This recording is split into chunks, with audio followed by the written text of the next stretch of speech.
Muito bem. Eu disse que nesse próximo vídeo nós falaríamos um pouco do cisma entre a Igreja Ocidental e a Igreja Oriental, tá certo? Mas para a gente entrar nas razões dessa, desse cisma, precisa a gente voltar um pouquinho lá na história, né? Lá para ainda a Igreja no Império Romano. Né? Então você tem Jerusalém, Alexandria, Antioquia, né, Constantinopla. Essas igrejas elas estão na parte oriental do Império Romano e Roma está na parte ocidental. O Papa de Roma, o líder de Roma, a Igreja de Roma, foi ganhando força e foi se colocando cada vez mais acima dos demais patriarcados, né? Dos demais bispos, como sendo o grande bispo. Quando Constantino, então, deixa a capital, muda a capital de Roma para Constantinopla, isso já vai ter um enfraquecimento, né? Porque agora Constantinopla, Bizâncio, que passa a ser chamada de Constantinopla por causa do nome Constantino, né? Começa a ganhar destaque, né? E força. Logo em seguida, o Império cai. Os bárbaros invadem, o Império cai, você já conhece toda a história que eu já falei aqui. E a parte ocidental fica muito fragmentada, os povos, né? Não tem mais um imperador, você tem agora vários povos, né?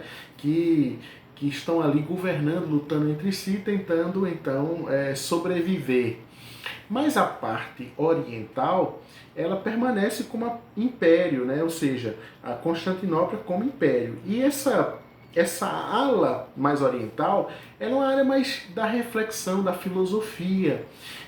Os teólogos orientais, eles fizeram muito uso da filosofia para formar suas teses, né, seus credos, suas doutrinas.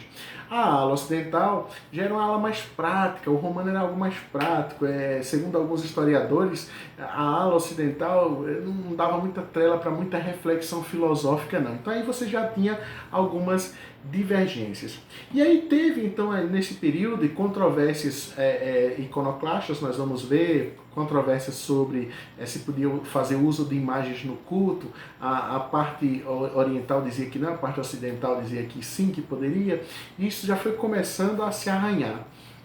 Então, alguns arranhões, ainda nesse período, fizeram com que elas tivessem, então, um distanciamento.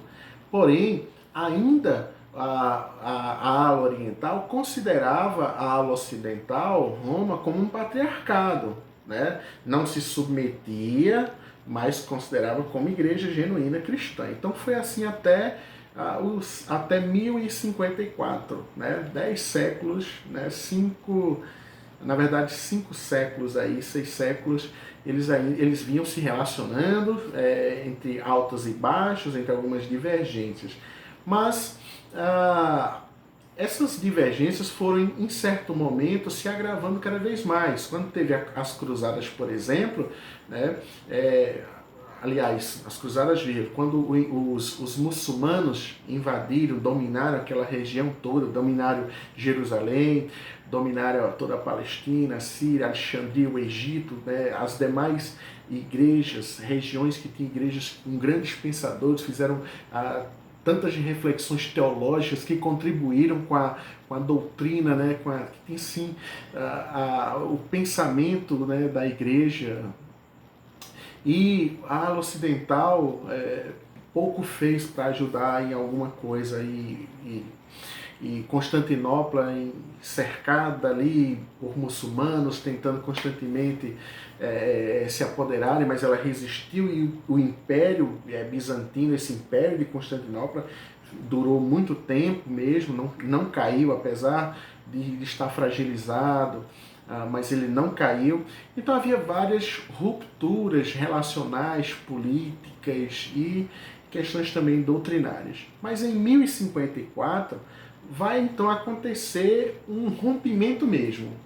O patriarca vai excomungar o Papa vai excomungar o patriarca, né?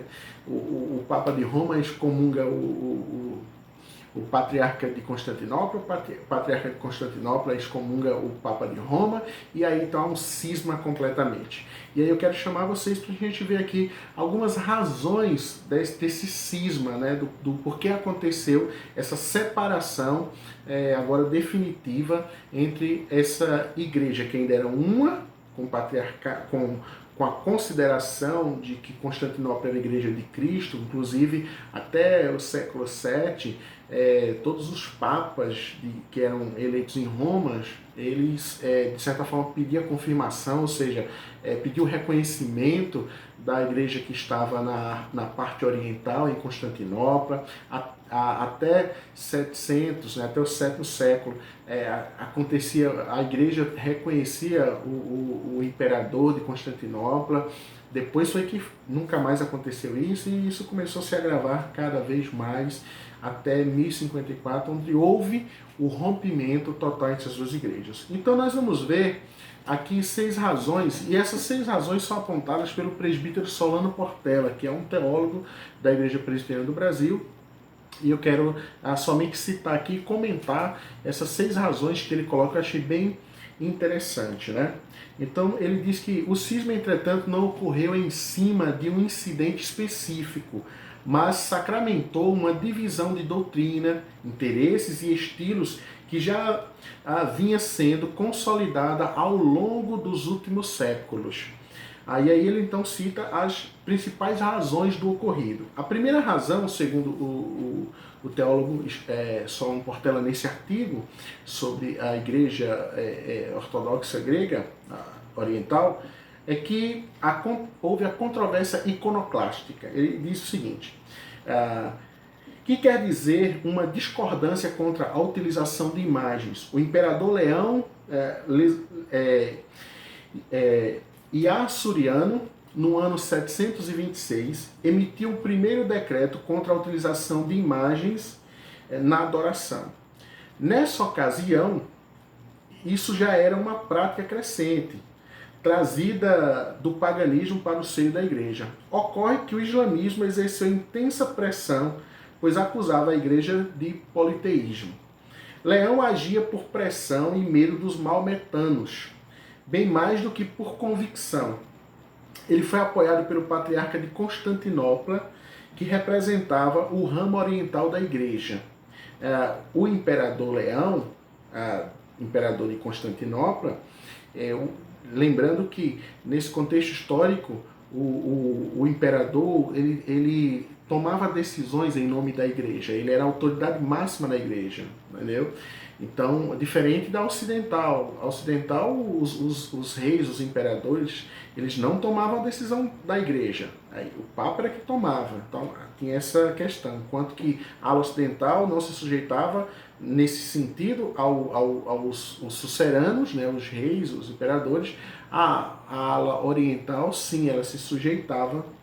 Isso já é herança lá desde Constantino. Então ele foi apoiado pelo patriarca de Constantinopla, que representava o ramo oriental da igreja, e por muitos da alta hierarquia católica. A maioria dos monges e o povo em geral discordavam da proibição e incentivavam a continuidade da utilização de ídolos. O Papa Gregório II, em Roma, considerou a proibição uma interferência política oriunda de Constantinopla nos assuntos da igreja, especialmente porque ele, distanciado dos maometanos, né, Roma estava bem distante, não sentia nenhuma pressão dos muçulmanos. O culto às imagens teve livre curso na igreja católica. Criou-se então, a partir daí, uma divisão marcada entre o leste e o oeste. O ponto curioso é que cerca de 125 depois, a igreja ortodoxa dissociou-se dos que queriam a abolição dos ídolos e adotou uma iconografia pródiga, ou seja, o uso amplo de ilustrações e pinturas na liturgia e na adoração. Não tinha as imagens, mas passou a utilizar pinturas. A segunda razão foi um conflito com a doutrina da processão do Espírito. Ou seja, lá atrás, no Concílio de Nicéia, ficou estabelecido que o Espírito Santo procedia do Pai, né? Então, agora, depois de um certo tempo, a igreja ocidental, a ala ocidental, ela entendia que o Espírito Santo procedia do Pai e do Filho. Daí então houve discordância com a chamada cláusula filioque.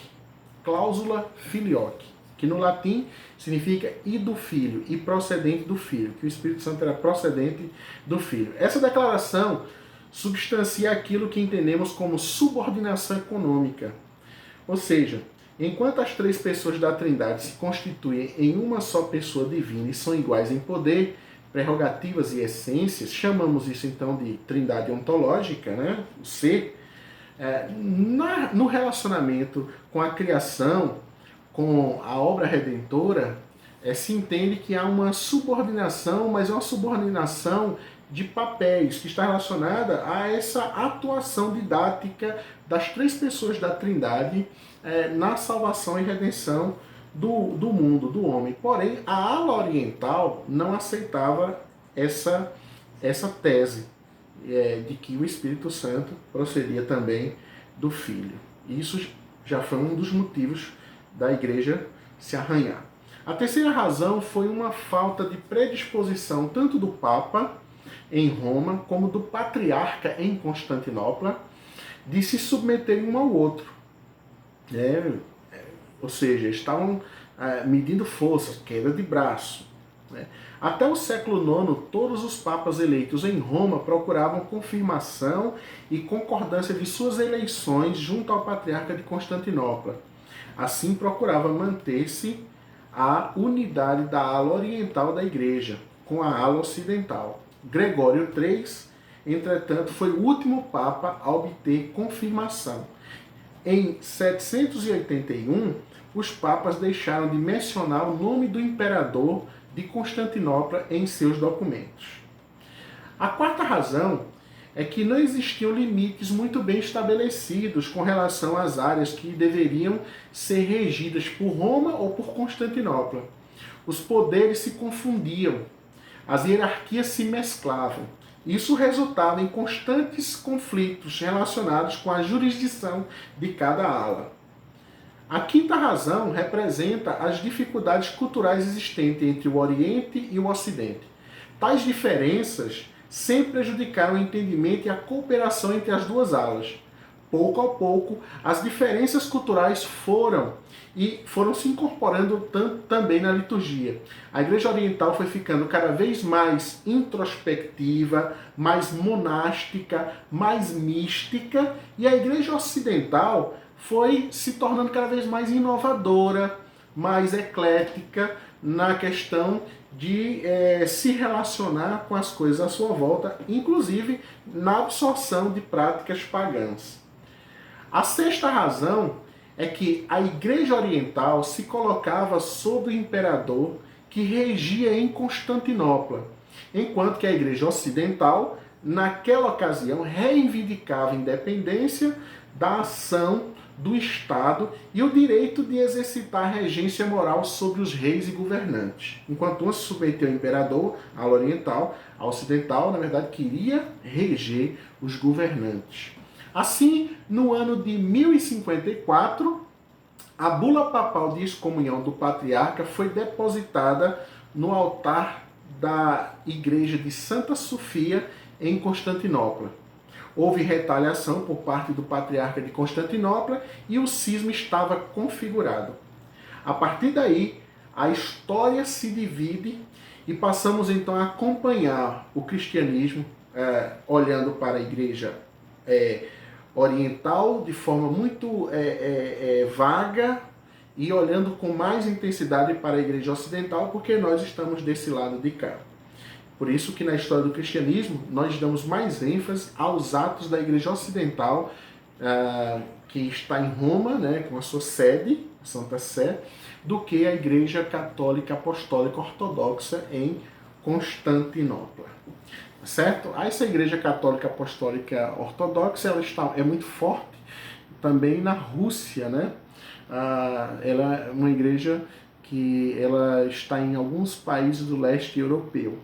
e ela é muito forte. Aqui no Brasil tem várias igrejas que são de linhagens ortodoxas gregas, tá certo? Hoje já existe uma reaproximação da Igreja Católica Romana, da Igreja Católica Ortodoxa Grega. Eles já conversam, já se relacionam, já há uma diplomacia muito grande, mas ainda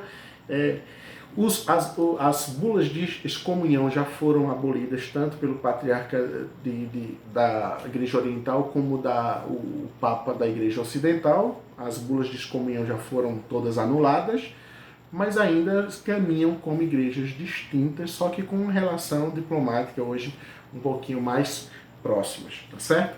Aqui nós vimos um pouquinho então daquilo que levou a esse grande cisma, né, as razões entre a Igreja do Ocidente e a Igreja do Oriente na história do cristianismo, ok? Agora, queridos, nós iremos no próximo vídeo entrar no período dos pré-reformadores. Nós vamos falar sobre, como já tínhamos tratado antes, né, a igreja sempre tendo seus altos e baixos. Nós vamos entrar agora no período dos pré-reformadores. São homens que Deus levantou para, no período então que a igreja está cada vez mais manifestando essa podridão pecaminosa, né, essa prática equivocada, Deus levantava homens para pregar a verdade, combater os erros da igreja e tentar levar a igreja a uma reforma, tanto política como uma reforma religiosa. Então nós vamos, no próximo vídeo, tratar sobre os pré-reformadores na história do cristianismo, tá certo? Que Deus abençoe vocês. Já já a gente volta.